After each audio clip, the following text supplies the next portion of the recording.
चमोली के तपोवन में मिशन जिंदगी अभी भी जारी है। लापता लोगों की तलाश की जा रही है और इसी बीच एक और खतरा मंडराने लगा है। इससे पहले नई झील के बनने का भी खतरा मंडराने लगा था, लेकिन अब आईटीबीपी के जवान वहां पहुंचे और झील को निस्तेनाबूद करने में जुट गए हैं।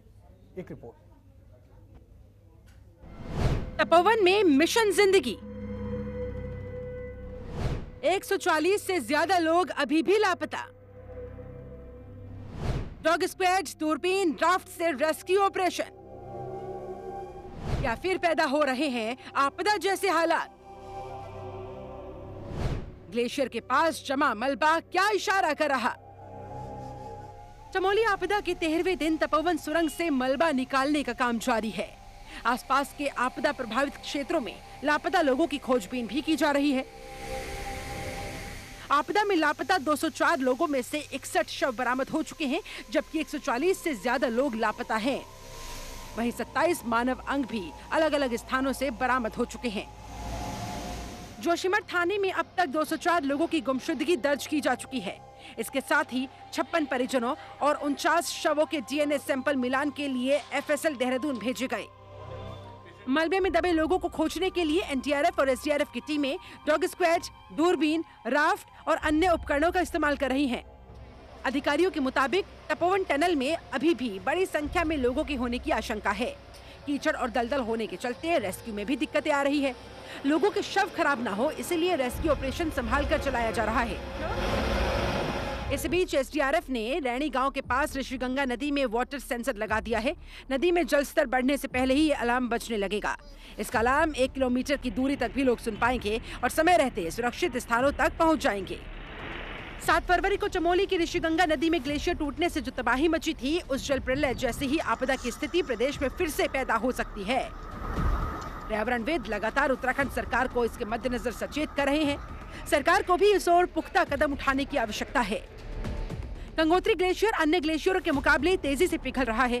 2017 में ग्लेशियर टूटने से आया भारी मलबा गोमुख के आसपास जमा है, जो कभी भी भारी बारिश या ग्लेशियरों के तेजी से पिघलने पर आपदा की स्थिति पैदा कर सकता है। नदी पर्यावरण संरक्षण अभियान में जुटे पर्यावरणविदों का मानना है कि हिमालय में जलवायु परिवर्तन के बहुत सारे कारक हमारे नियंत्रण से बाहर है, लेकिन संवेदनशील हिमालय पर जिस तरह का विकास थोपा जा रहा है, वो जानलेवा साबित हो रहा है। ऋषिगंगा में मची तबाही इसका प्रत्यक्ष उदाहरण है। मैदानी मानकों की तर्ज पर हिमालयी क्षेत्रों में भी किए जा रहे निर्माण त्रासदी का कारण बनते जा रहे हैं। परियोजना निर्माण से पूर्व पर्यावरण एवं सामाजिक प्रभाव आंकलन रिपोर्ट बनाई जाती है। अंग्रेजी भाषा में तैयार की जा रही रिपोर्ट को ग्रामीण समझ नहीं पाते, जिससे तमाम दुष्प्रभावों के बावजूद परियोजनाओं को स्वीकृति मिल जाती है। केदारनाथ आपदा के बाद सुप्रीम कोर्ट ने विशेषज्ञ समिति बनाई थी। साल 2014 में आई इस समिति की रिपोर्ट पर अपने हिसाब से गलत बयानबाजी कर बांध निर्माता बेधड़क आपदा को न्योता देने वाले बांध, सुरंग बनाते जा रहे हैं।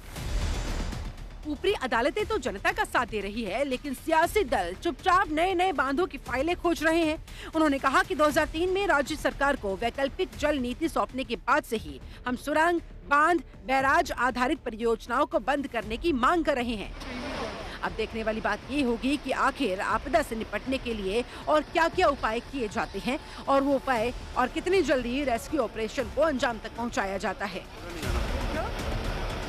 ब्यूरो रिपोर्ट, जनतंत्र टीवी। हरिद्वार में होने वाले महाकुंभ की तैयारियों के संबंध में पुलिस मुख्यालय देहरादून में पुलिस विभाग की अहम बैठक डीजीपी अशोक कुमार की अध्यक्षता में हुई। इस बैठक में भीड़ प्रबंधन, यातायात प्रबंधन, कानून व्यवस्था समेत विभिन्न मुद्दों पर चर्चा की गई। बैठक समापन के बाद डीजीपी अशोक कुमार ने बताया कि कुंभ के दौरान सभी राज्यों में कोऑर्डिनेशन बना रहे हैं। इस उद्देश्य से बैठक आयोजित की गई है, जिसमें उत्तर प्रदेश, दिल्ली, हरियाणा, हिमाचल प्रदेश, पंजाब, राजस्थान, चंडीगढ़, जम्मू कश्मीर, एनआईए, रेलवे सुरक्षा बल के अधिकारी सहित प्रदेश के वरिष्ठ पुलिस अधिकारी मौजूद रहे।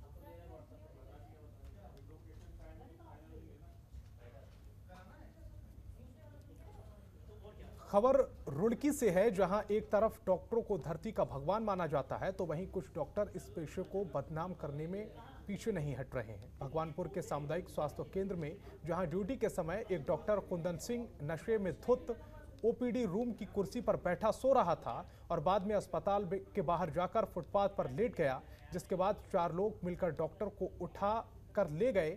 बताया जा रहा है कि डॉक्टर शराब का आदी है और नशे के चलते अक्सर चर्चाओं में रहता है। पहले जब इस डॉक्टर की शिकायत थाने में की गई थी, तब डॉक्टर ने व्यक्ति को SC/ST केस में फंसाने की धमकी दी थी। इसके बाद भी ये नशेड़ी डॉक्टर अपनी इस बुरी लत से बाज नहीं आ रहा।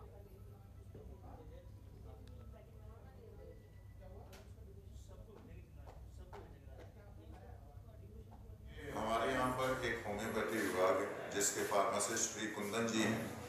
मुझे भी अभी जानकारी मिली है कि उनके द्वारा शायद कुछ इस तरह का कोई कृत्य किया गया है।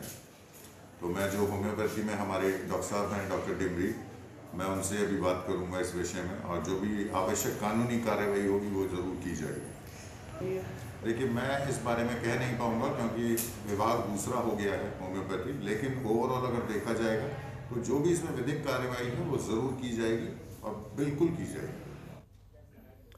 केंद्र और राज्य सरकार की ओर से कोविड-19 के चलते कुंभ 2021 को जारी SOP और समय सीमा घटाकर 1 महीना कर दी गई है, जिसके बाद हरिद्वार के व्यापारी, होटल व्यवसायी, धर्मशाला, रिक्शा यूनियन और लघु व्यापार के संयुक्त बैनर तले हरिद्वार में प्रेस वार्ता की गई, जिसमें संयुक्त रूप से सरकार द्वारा कुंभ 2021 को लेकर जारी SOP के विरोध में 3 दिवसीय विरोध कार्यक्रम की घोषणा की। आपको बता दें कि कुंभ को लेकर राज्य सरकार ने SOP जारी की, साथ ही कुंभ की समय सीमा मात्र 1 माह की है, जिसके चलते हरिद्वार के व्यापारी सरकार के इस फैसले से खासा नाराज हैं, जिसको लेकर हरिद्वार के कई संगठनों ने, व्यापारी नेताओं ने संयुक्त मोर्चे के बैनर तले हरिद्वार में प्रेस कॉन्फ्रेंस की।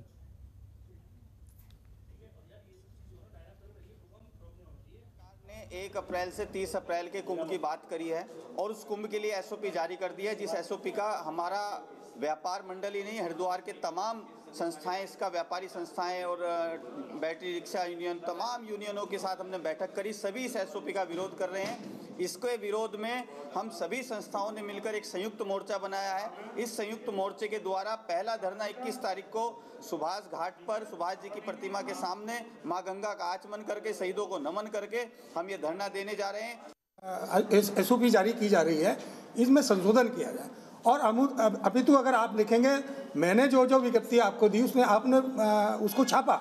मैंने कहा कि जिस प्रकार से उत्तर प्रदेश के अंदर जो है, प्रयागराज के अंदर जो है फूलों की वर्षा की जा रही है, तमाम तीर्थयात्रियों को आकर्षित किया जा रहा है, इसी प्रकार के कार्यक्रम यहाँ आयोजित होने चाहिए थे, लेकिन नहीं हो रहे हैं। लेकिन यहाँ ये कहा जा रहा है कि भाई ट्रेनें आएंगी नहीं, ले जाने के लिए होंगी, मतलब डर भी सता रहा है इस प्रकार का। तो मैं कहना चाहता हूँ आपके माध्यम से, जो लोग भी जो भी सरकारी मशीनरी सरकार को गाइड कर रही है, वो मैं समझता हूँ सरकार को गुमराह कर रही है। खबर सितारगंज से है, जहां किसान संयुक्त मोर्चा के आह्वान पर किसानों ने सितारगंज की कृषि मंडी में एक मार्च को रुद्रपुर गांधी पार्क में होने वाले किसान महापंचायत को सफल बनाने के लिए रणनीति तैयार की। आपको बता दें कि पिछले 3 महीने से केंद्र सरकार की ओर से पास किए गए 3 कृषि कानूनों के विरोध में दिल्ली के बॉर्डर पर किसान आंदोलन कर रहे हैं। वहीं किसान संयुक्त मोर्चा जगह जगह किसान महापंचायत कर रहा है, जिसके चलते 1 मार्च को रुद्रपुर गांधी पार्क में संयुक्त मोर्चा के आह्वान पर किसान महापंचायत का निर्णय लिया गया है।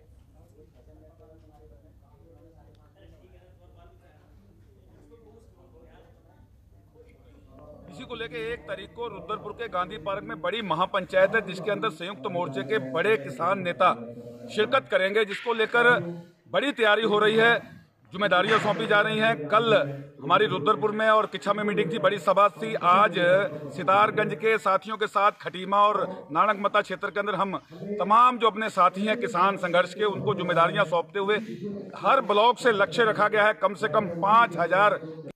जो हमारी महापंचायत होनी है 1 तारीख को, उसके लिए हम गांव-गांव घूम रहे हैं, जगह जगह घूम रहे हैं। उसकी ज़बरदस्त तैयारी हो रही है, किसानों को इसके लिए अवगत करा रहे हैं कि ज़्यादा से ज़्यादा भीड़ जो है वहाँ उसमें गांधी पार्क में पहुँचे रुद्रपुर में।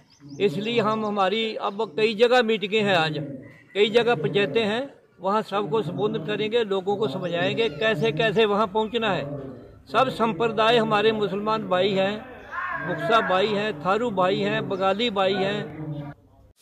खबरों के निष्पक्ष विश्लेषण के लिए सब्सक्राइब करें Jantantra TV and press the bell icon. Never miss any update.